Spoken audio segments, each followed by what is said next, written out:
Online platform पे वो व्यक्ति जो है वो अपना बिजनेस चला रहे हैं। उसमें उनके पास डमी राइफल्स थे, डमी राइफल्स एंड वो एनसीसी स्टूडेंट्स को प्रोवाइड कर रहे हैं। वहीं पर ही पुलिस आती है और उनके पास प्रॉपर अपने चेक बिल्स हैं, सब कुछ गवर्नमेंट बिल पास कर रही है, सब चीज़ें हैं प्रॉपर। पुलिस आती है, वो उनको बोलती है ये आपके इलीगल है और आर्म्स एक्ट के अंदर सेक्शन 19 में हम आपको अरेस्ट और ये सारी चीजें जब्त कर रहे हैं। जब तक मैं वहां पहुंचती मुझे सुनने में आया कि पुलिस उनसे पैसे भी ले गई।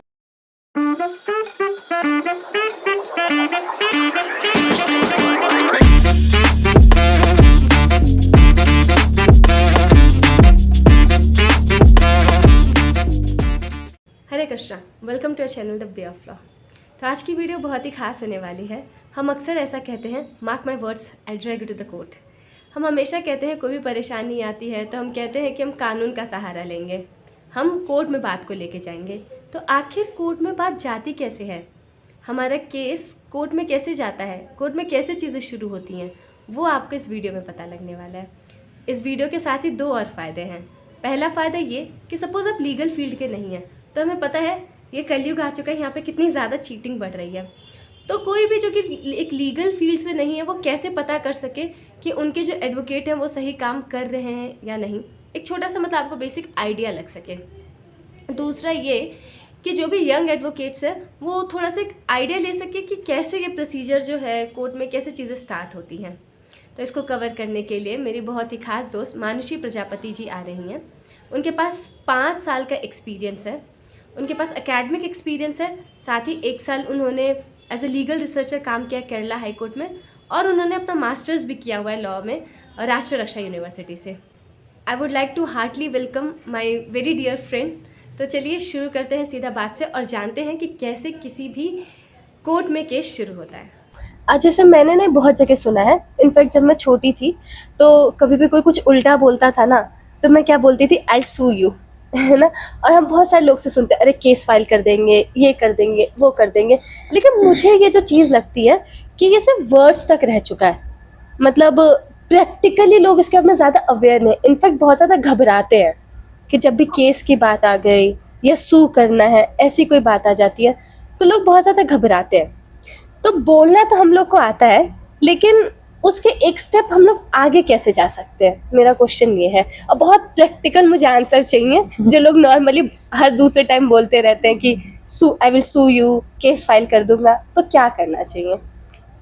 सो बेसिकली क्या होता है ना कि जैसे आजकल तो आप देख ही रहे हैं कितना झगड़ा, हर छोटी छोटी चीज़ पे लोग प्रोवोक हो जाते हैं, हर छोटी छोटी चीज़ पे केस हो जा रहे हैं। और आजकल तो अगर हमारे हाल फिलहाल में भी हम देखते हैं कि किस तरह से पुलिस मैन आते हैं और वो अननेसेसरी जनरल पब्लिक को डिस्टर्ब कर रहे हैं। तो कई बार झूठे केसेस भी होते हैं, तो उसमें भी लोग घबरा जाते हैं, जैसे आपने बताया।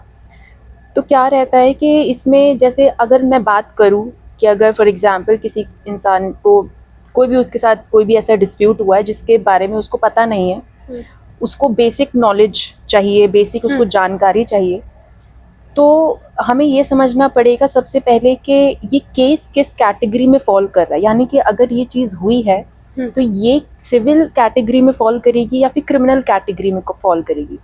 ये दो ब्रॉड टर्म्स हैं जो हम यूज़ करते हैं बेसिकली डिफरेंशिएट करने के लिए कि मैटर ये था, अच्छा किसी ने, जैसे कि क्रिमिनल से पता चल रहा है कि मर्डर का हो गया है तो फिर वो तो क्रिमिनल में जाएगा। इसी तरह से हम लोग का जैसे प्रॉपर्टी डिस्प्यूट्स होते हैं, है ना, या फिर और भी छोटे छोटे स्मॉल कॉजेज केसेस रहते हैं, तो वो हमें उससे पता चल रहा है कि ये सिविल केसेस, सिविल कैटेगरी में ये जाएंगे। अब इसमें ये हमें समझना पड़ेगा कि क्रिमिनल केसेस थोड़ा सा इसमें क्या रहता है, ये पेनल्टी बेस्ड चीज़ है। अगर आपके पास अगर आपके अगेंस्ट स्टेट फाइल कर रही है, सबसे पहले तो सिविल केसेस में क्या होता है कि एक इंडिविजुअल एक ऑर्गेनाइजेशन के अगेंस्ट फाइल कर रहा है या एक इंडिविजुअल का ही डिस्प्यूट है। क्रिमिनल केस में क्या रहता है, स्टेट केस फाइल कर रही है। हाँ, इसमें पेनल्टी बेस्ड रहेगा और इसमें थोड़ा सा कह लो कि कंपनसेशन बेस्ड रहेगा, या फिर कह लो कि इंजंक्शन मिल जाता है अगेंस्ट सम पर्सन। तो ये इस पे तो पहला स्टेप आपके हिसाब से में डिफरेंशिएशन करना चाहिए कि सिविल है कि क्रिमिनल है। सिविल है मतलब किसी इंडिविजुअल का राइट वायलेट हुआ है, सपोज मेरे किसी ने पैसे ले लिए, इसको हम लोग Correct. सिविल कह Correct. देंगे। और क्रिमिनल जो है वो किसी एक जस्ट इंडिविजुअल के अगेंस्ट नहीं है, वो पूरे स्टेट के अगेंस्ट होता है, जैसे मर्डर या फिर ये दंगे। जितने भी आप देखेंगे हमारा जो भारतीय BNSS एक्ट जो हमारा अभी आया, जो पहले IPC होता था, उसमें अगर आप देखोगे तो जितनी भी क्राइम्स उसमें फॉलो हो रहे हैं वो क्रिमिनल है, चाहे वो डकैत का हो या छोटी चोरी का हो या फिर थेफ्ट का, कुछ भी चीज़ का। तो ठीक है, पहले स्टेप ये डिफरेंशिएट कौन करेगा कि क्रिमिनल है कि सिविल है? ये सबसे पहले देखो आपके माइंड में होना चाहिए, क्योंकि कई बार ये मिथ होती है कि यार कोई ऐसी क्राइम हुआ है, हम किस एडवोकेट के पास जाएं। जैसे कि आपने सुना होगा कि अगर आपसे भी कोई पूछ रहा है तो आपसे सबसे पहले पूछते हैं यार तुम सिविल लॉयर हो या क्रिमिनल एडवोकेट हो, है ना। तो किसी को ये नहीं पता है कि सबसे पहले स्टार्टिंग में एक एडवोकेट जो, या फिर कह लो जो बच्चे नए आ रहे हैं, हाँ। वो एक अपना स्पेसिफिकेशन चूज नहीं कर सकते। तो इसी तरह से मेजॉरिटी हमारी फील्ड में क्या होते हैं ना कि बहुत ही कम लोग ऐसे हैं जिनको हम स्पेशलाइज्ड कह सकते हैं कि वो इस सेक्टर में स्पेशलाइज्ड हैं। जनरली जितने भी आप एडवोकेट्स देखेंगे वो सभी तरह के केसेस डील कर रहे हैं। तो सबसे पहले ये सोचना छोड़ो कि हम क्रिमिनल एडवोकेट को ढूंढें अगर हमारे साथ कुछ ऐसा क्राइम हो, या फिर हम Okay. सिविल एडवोकेट को ढूंढें। हाँ, तो जैसे लोग एक क्वेश्चन पूछते हैं, मैंने भी बहुत ज़्यादा क्वेश्चन फेस किए कि मैं क्रिमिनल में आगे जाना है कि फैमिली डिस्प्यूट्स में आगे जाना है, बट वैसा कुछ नहीं होता कि मतलब हर एडवोकेट हर तरीके के केस ले लेता है, वो बिल्कुल। उसकी स्पेशलाइजेशन हो जाती है over the years. Over the that's a years. Different thing. ठीक है, तो ये पहली बात क्लियर हो गई कि हमें किसी एडवोकेट को अप्रोच करना है। अब जैसे अब एडवोकेट को अप्रोच करने की बात करते हैं, तो एक कहावत है कि हर घर में वकील होता है, लेकिन मेरे घर में तो पर्सनली नहीं था कोई भी वकील। तो जैसे हर घर में वकील होता है तो नहीं होता है कई लोग के घर में, तो वो कैसे बोनाफाइड एडवोकेट के पास अप्रोच करेंगे? क्या वो कोर्ट्स में आएंगे? क्योंकि कोर्ट में तो इतने सारी चीज़ें आपने देखा होगा सामने आई हैं कि वो मतलब एक्चुअली में एडवोकेट्स नहीं होते, but they dress up like a advocate और क्लाइंट से पैसा लेते हैं और ऐसी ऐसी चीज़ें करते हैं। ऐसे बहुत सारी चीज़ें सुनने को आती है सामने, बट जस्ट मैं एक छोटा सा इंस्टेंस बता रही हूँ। तो मैं एक बोनाफाइड एडवोकेट कैसे ढूंढूंगी, कैसे जाऊंगी एक एडवोकेट के पास अगर मेरे घर पे कोई एडवोकेट नहीं है? तो इसके मेरे हिसाब से 2 तरीके हो सकते हैं। पहला तो आप लीगल एड हेल्प लो, उसमें Okay. आप पर्टिकुलर कोर्ट से रिक्वेस्ट कर सकते हो कि आपको ऐसी हेल्प प्रोवाइड की जाए कि आपको एक सरकारी वकील को नियुक्त किया जाए। तो आपके वो लिए। सिविल और क्रिमिनल दोनों में वो available है? डिपेंड करता है, वो जिस भी कोर्ट में आपका मैटर लगा है, या फिर या तो क्रिमिनल केस है उसमें भी आपको प्रोवाइड करा जाएगा, है ना। तो इसी तरह से आप पहले तो लीगल एड हेल्प आप ले सकते हो, और आजकल तो आराम मतलब से जिस भी मैं जो मतलब जिस जगह पे मैं रह रही हूँ, जिस कोर्ट के जुरिस्डिक्शन में आ रही हूँ, उस कोर्ट में मैं जा सकती हूँ। यस, उस कोर्ट का बेसिकली आप क्या करते हैं, हर कोर्ट में एक लीगल एड डिपार्टमेंट रहता है। ओके। ठीक है, दिल्ली हाई कोर्ट का अगर हम बात करें तो वहाँ पर भी एक लीगल एड डिपार्टमेंट रहता है। तो वहाँ पर आपको अपॉइंट किए जाते हैं, बकायदा आप फॉर्म भरते हैं, फॉर्मेलिटीज पूरी करते हैं। तो हम कोर्ट जाएंगे तो हमको मिलेगा, मतलब जो फॉर्म जो आप लीगल एड वाला बता रहे हो? यस यस यस, उसके लिए आप जाएंगे, आपको आराम से मिल जाएगी हेल्प, इसमें कोई प्रॉब्लम नहीं। इनफैक्ट जजेस अगर आप देखेंगे वो बहुत ज़्यादा बहुत ज़्यादा इस चीज़ को बोलते हैं कि प्लीज़ आप अगर नहीं कर पा रहे हैं तो we are ready to provide you legal aid help. तो आप हमारा सरकारी वकील लीजिए, क्योंकि ये थोड़ा ज़्यादा ऑथेंटिक प्रोसेस में चलता है, बिकॉज कई बार क्लाइंट्स को बहुत ज़्यादा टेक्निकल टर्म्स नहीं पता होती हैं। एग्जैक्टली। ठीक है, तो हम लोग क्या करेंगे, एक तो ये तरीका हो सकता है। ओके, पहले लीगल एड, तो मतलब जिस भी कोर्ट के जुरिस्डिक्शन में आ रहे हैं इंसान जो, तो वहाँ पे जाके वो मतलब फॉर्म फिलअप कर सकते हैं और उनको आगे की हेल्प मिल जाएगी। हाँ हाँ। दूसरा क्या तरीका है? दूसरा तरीका देखो, ये अब सब पे डिपेंड करता है। जैसे कि अगर आप नॉर्मल डिस्ट्रिक्ट कोर्ट्स में जा रहे हैं, हाँ तो सबसे पहले तो आपको हर किसी एडवोकेट के पास ऐसे नहीं चले जाना है। हाँ जो भी बाहर खड़े होते हैं वो कहते हैं जी हम आपका इतने में कॉम्प्रोमाइज करा देंगे हाँ। या फिर ऐसे करा देंगे, तो वो थोड़ा सा मैं एक बात शेयर करती हूँ। हाँ। मैंने इनिशियली गई थी एक इंटर्नशिप से रिलेटेड हम गए थे, तो मैं मतलब I was not dressed up exactly like an advocate, I was in black and white. तो मुझसे बोलते क्या मैटर है आपका, हम इतने में कॉम्प्रोमाइज करा देंगे। तब मुझे समझ आया कि मैं एक लीगल प्रोफेशन से हूँ, और अगर मेरे साथ ऐसे किया जा सकता है तो एक लेमैन का क्या हो सकता है। बिल्कुल बिल्कुल। हाँ, आगे कंटिन्यू करें। तो मेरे हिसाब से देखो, हम भी काफ़ी ऐसा एक्सपीरियंस करते हैं कि काफ़ी ऐसे लोग हैं जो सिर्फ उनको बेसिक अर्निंग चाहिए, तो वो कुछ भी ऐसे किसी का भी केस उठा लेते हैं और ऐसे चीट कर रहे हैं, तो ऐसे Exactly. केसेस आते हैं। बट मेरे हिसाब से जो मुझे लगता है, सबसे पहले इंसान को उनका वैलिड लाइसेंस सबसे पहले उनको देखो कि कौन से ईयर में उनका रजिस्ट्रेशन है। तो मांगना चाहिए, सपोज मैं गई जिस मांगना क्या, उनसे आप पूछ लीजिए कि आपका बताइए रजिस्ट्रेशन आईडी क्या है सर, और ये तभी आप उन्हीं से मांग सकते हैं ना जिनका चेम्बर नहीं है, यानी कि जो स्टार्टिंग में फर्स्ट टू 5 ईयर्स के बीच में उनकी प्रैक्टिस चल रही है। अब जो उनकी प्रैक्टिस ये 10 साल 15 साल है, तो उनका आराम से अच्छा सेटअप आजकल बना लेते हैं, चाहे अपने घर में बना लेते हैं या फिर चेम्बर्स होते हैं, किसी के साथ रहते हैं, तो वो ऑथेंटिसिटी तो वहाँ पर आपको दिख ही जाएगी थोड़ी सी। तो आप वहाँ पर उनको अप्रोच कर सकते हो, वहाँ पे उनको देख सकते हो। मेरे हिसाब से एक और आप चीज़ ये कर सकते हो कि आप कोर्ट्स में जाकर सबसे पहले देखो, जो कोर्ट रूम्स है आप उसके अंदर जाके थोड़ा ऑब्जर्व करो कि किस तरह से वकील कौन कैसे बात कर रहा है, कौन वकील कितना बोल रहा है, कौन वकील डिफेंड कर पा रहा है। तो कोर्ट रूम्स में लेमैन कैसे जाएंगे? बिल्कुल, आप जैसे कि डिस्ट्रिक्ट कोर्ट्स हैं तो उसमें आप जा सकते हैं, उसमें इतना रिस्ट्रिक्शंस एज सच नहीं जैसे होता। हाई कोर्ट वगैरह, यहाँ सुप्रीम कोर्ट, वहाँ तो काफी बिल्कुल, हाई कोर्ट में क्या है कि अगर आपका केस नहीं है तो आप हाई कोर्ट में कोर्ट रूम्स के अंदर नहीं जा सकते, बट आप बाहर प्रीमाइसेस में, जैसे कंसल्टेशन रूम है हमारे, और इसके अलावा हमारे लेडी बार रूम है, इधर भी आपको एक अच्छी ऑथेंटिसिटी मिल जाएगी, where if you like go you will reach out people, आपको वो खुद बताएंगे कि भाई हाँ ठीक है, आप ये फलाना ये ऐसे, people are ready to help. ऐसा नहीं है कि सारे अच्छे लोग खत्म हो गए। एक्चुअली ना नेगेटिव इमेज बन चुकी है, तो लगता है ना लोगों को कि हम आएंगे तो चीट ही करेंगे। राइट, बट ऐसा नहीं है। सी मैं आपको बताती हूँ कि कई बार आपने सुना होगा कि अपने ही जो फैमिली के मैटर्स होते हैं, जो फैमिली में एडवोकेट है वो भी घबराता है अपने ही मैटर्स लेने से। क्यों? क्योंकि उसको भी डर लगता है कि कोर्ट तो उसका खरीदा नहीं है तो उसको भी ये चीज़ का डर लगता है कि कहीं अगेंस्ट में हो गया तो फिर चीज़ में प्रॉब्लम होगी। अब ये चीज़ अगर क्लाइंट के साथ होती है तो क्लाइंट उस चीज़ को ब्लेम करते हैं एडवोकेट्स को। एक्चुअली हर फैक्ट्स और सिचुएशन सबकी अलग है, हर केस अलग है, तो उसको थोड़ा सा अंडरस्टैंड। राइट, बट आपको ऐसे हेल्प मिल जाएगी। आप रीच आउट करो, लेडी बार रूम्स हैं, आप वहाँ पे आ सकते हैं, या फिर वहाँ पे आप किसी से भी बात कर सकते हैं, या फिर आप कंसल्टेशन रूम जा सकते हैं, वहाँ पे बात कर सकते हैं। हाँ, हेस्टिली काम नहीं करना, थोड़ा मतलब विजिलेंट रहना। हम आ रहे, हमारा काम है, राइट, ऑब्जर्व करना चाहिए। ये नहीं कि किसी ने बोला हम सीधे चले गए, ड्रिवन हो गए, नहीं, थोड़ा हमें दिमाग लगाना चाहिए, पूछना चाहिए। हम्बली वी कैन आस्क, हम सर्विसेज ले रहे हैं आफ्टर ऑल, तो हमारा पूरा हक है कि हम पूछे कि क्या सर्विसेज दे रहे हैं, मतलब क्या क्वालिटी है।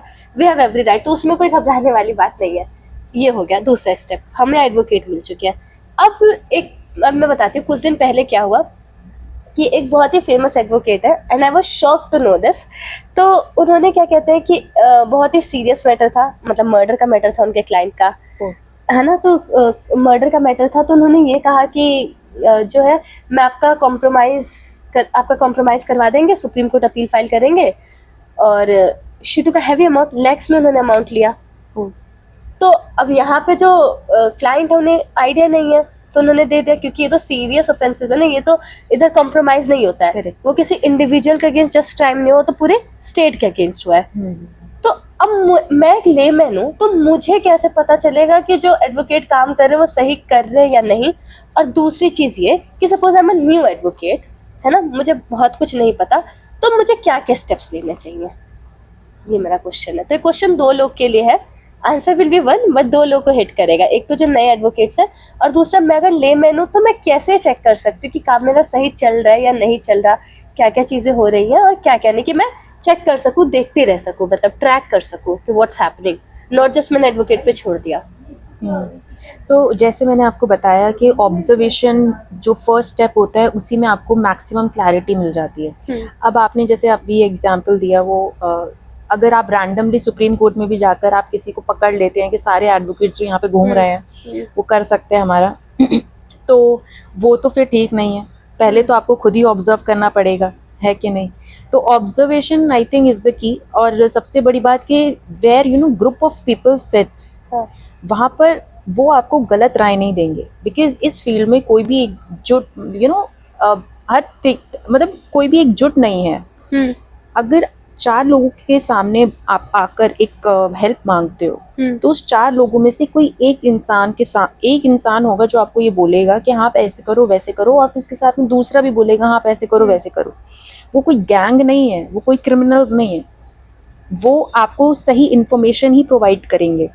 रही बात फीस की, तो आप वहीं पर उनसे बात करो कि मिनिमम फीस अगर कोई हमसे मांगता है तो हम कितनी रखें, क्या मिनिमम फीस है।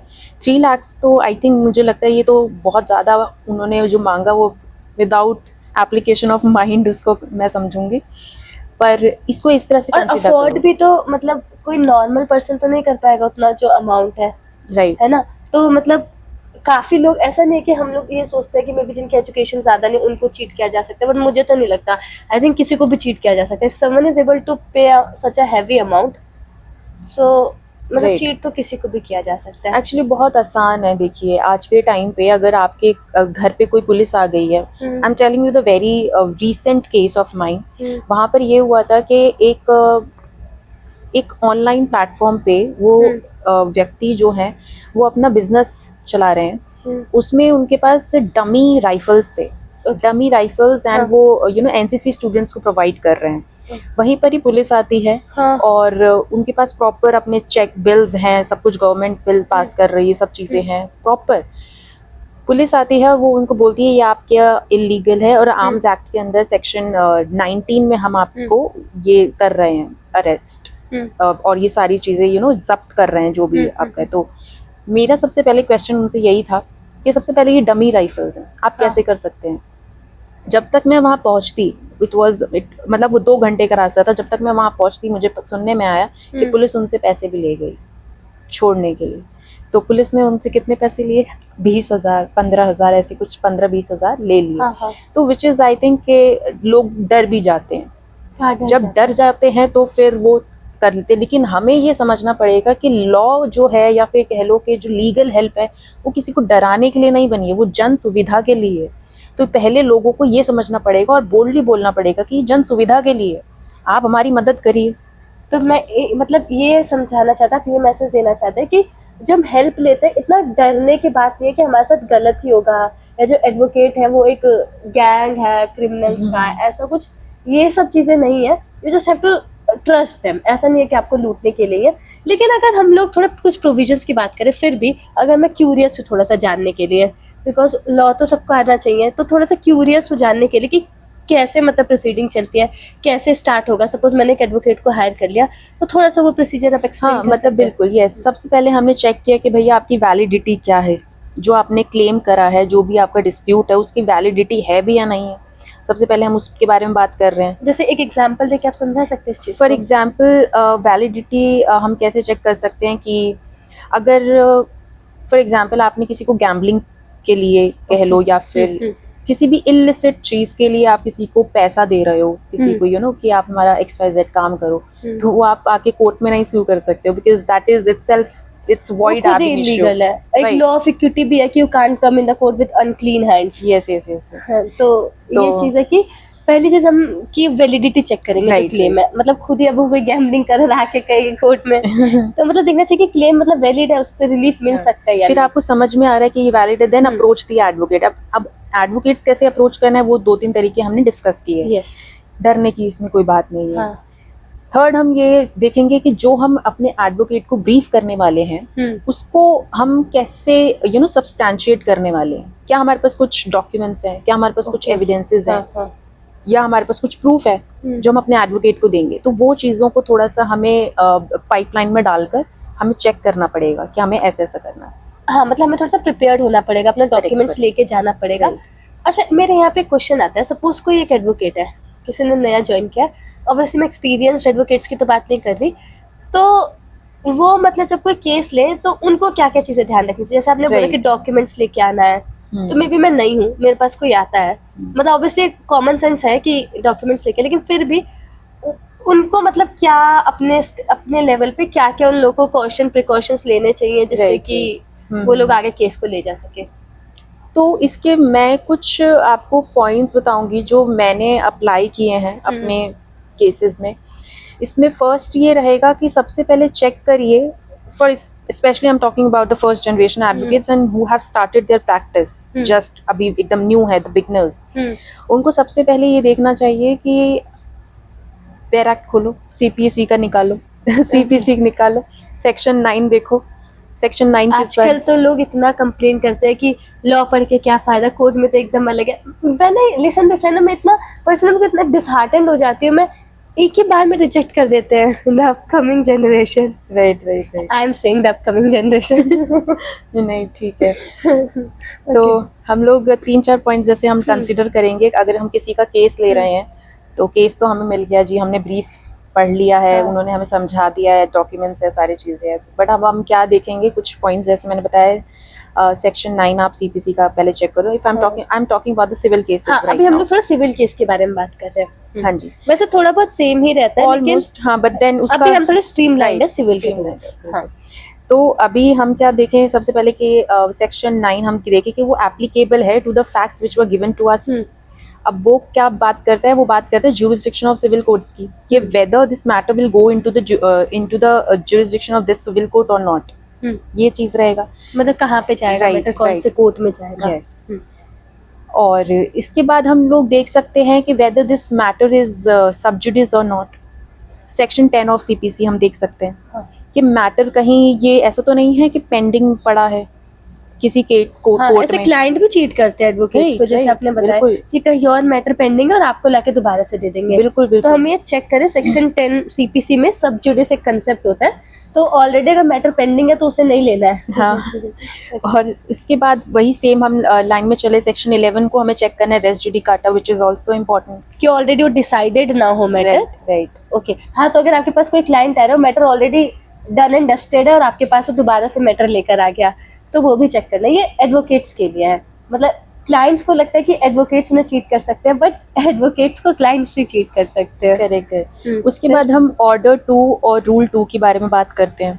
ऑर्डर 2 और रूल 2 में भी हम चेक करेंगे कि कहीं सेम कॉज ऑफ एक्शन की जो सेम कॉज ऑफ एक्शन है उसमें उन्होंने मल्टीपल रिलीफ तो नहीं मांग लिया है। अब इसमें हमारा एक 5th पॉइंट भी हम ऐड कर सकते हैं। आई डोंट नो कितने पॉइंट्स हो गए हैं तो उसमें हम ऐड कर सकते हैं कि हमें ये चेक करें कि whether it is barred by limitation और नॉट, कि ये लिमिटेशन एक्ट के अंदर तो नहीं आ रहा है। यानी कि अगर हम ये देखें कि इसकी जो कभी 15 साल पहले ये क्राइम हुआ है या ये वारदात हुई है और अब हम आके कोर्ट को ये बोल रहे हैं कि भाई हमें रिलीफ दो, तो ऐसा तो नहीं हो रहा है। You should be vigilant over your rights. हाँ, वरना ऐसे तो जिसने क्राइम किया उसके लिए भी डर वाली बात है कि हमेशा डर में रहेगा कब मेरे अगेंस्ट केस फाइल हो फिलहाल तो सकता हम है। सिविल सूट की हाँ बात कर रहे हैं, बट हम लोग यही समझे कि जो जितना अपने राइट को लेकर कंसर्न उतनी जल्दी वो Yes, कोर्ट जाएगा। yes. लेट करे We should not that means he is sleep. Not interested. Yes, we should not sleep over indolent person. Yes. Okay, तो ठीक है, इतना हमें समझ आ चुका है कि अब हम लोग एडवोकेट के पास चले गए, हमें पता चल चुका है कौन से कोर्ट के पास जाना है और जो नए एडवोकेट्स उन्हें क्या क्या चीज़ें कंसिडर करनी है और जो क्लाइंट है उन्हें क्या क्या डॉक्यूमेंट्स ले जाना है, हमें ये सारी चीज़ें क्लियर हो चुकी है। अब मेन प्रोसीजर पे आते हैं। अब मैं चाहती हूँ शॉर्ट में, इन अ वेरी शॉर्ट, आप प्रोसीजर बता दो कि कैसे क्या क्या होगा। हाँ, तो जब ये सारी चीज़ें हो गई हैं तो फिर अब एक एडवोकेट क्या करेंगे, वो अपना प्लेंट ड्राफ्ट करना शुरू करेंगे। राइट, प्लेन ड्राफ्ट करना शुरू करेंगे तो उसके अंदर ये जो पॉइंट्स मैंने बताए वो कंसिडर करेंगे कि ये सब चीज़ें फुलफिल हो रही हैं ना। फिर उसके बाद हम अपने केस को ड्राफ्ट करेंगे। फैक्ट्स जैसे हम लिखते हैं, प्रॉपर फैक्ट्स को, each and every fact should be बहुत इलेबोरेटिव रहना चाहिए, बहुत इलेबोरेटिव, कि क्योंकि देख के देखो, पता yes, चले कि एग्जैक्टली है क्या। कि ट्रायल केस में जो मैटर हमारे ट्रायल केसेस में होते हैं, ट्रायल कोर्ट्स में जो होते हैं, वही बहुत इंपॉर्टेंट है। फर्स्ट उसका बिगनिंग बहुत इंपॉर्टेंट। लोग तो हल्के वकील करते हैं कि भैया छोटा सा मैटर है, फिर वो जो हाई कोर्ट तक जाता है तो प्रॉब्लम हो जाती है। तो इलेबोरेटिव फैक्ट्स होने चाहिए और फिर उसके बाद आप अपना अच्छे से रिलीफ मांगे कि आप क्या रिलीफ मांग रहे हैं। वो प्रेयर बहुत क्लियर होनी चाहिए। ठीक है। उसके बाद आपका जब ये रजिस्ट्री में आप जाते हैं, if I talk about Delhi high court, तो आप ऑनलाइन पोर्टल्स होते हैं, उसके बारे में हम बात करेंगे। ऑनलाइन पोर्टल पे आप अपना केस फाइल कर सकते हैं, या फिर हम डिस्ट्रिक्ट कोर्ट्स में जाते हैं तो उसमें भी आप ऑनलाइन फाइल कर सकते हैं, और you can give by hand also. तो वहाँ पर आप जाते हैं, they'll guide you also. If in case you have a doubt, you can go to the registry. आप उधर पर्टिकुलर पर्सन से अपने क्वेश्चंस पूछ सकते हो, वो आपको बताएंगे and they'll guide you. ठीक है, तो वो आपका जब केस आपका वो चेक करेंगे कि सब चीज़ें फॉर्मेट प्रॉपर है, लाइंस प्रॉपर लिखे हैं, कोई भी चीज़ में प्रॉपर कोर्ट फीस है, तो ये सारी जब चीज़ें चेक कर लेंगे वो लोग, फिर वो आपका जो प्लेंट है उसको वो रजिस्टर कर लेते हैं। तो यहाँ पे एक चीज़ जैसे बार बार फोकस किया, ये फोकस किया उन्होंने कि जो एडवोकेट्स हैं नए और प्रैक्टिस कर रहे हैं ना, तो और डरना नहीं चाहिए, मतलब किसी भी स्टेज पे प्रैक्टिस करना करना चाहो ना तो कर सकते हो, because there are many helps available. इन्होंने क्लियरली कई बार ये चीज़ बोली कि बहुत हेल्प्स अवेलेबल है, you just have to take that bold step.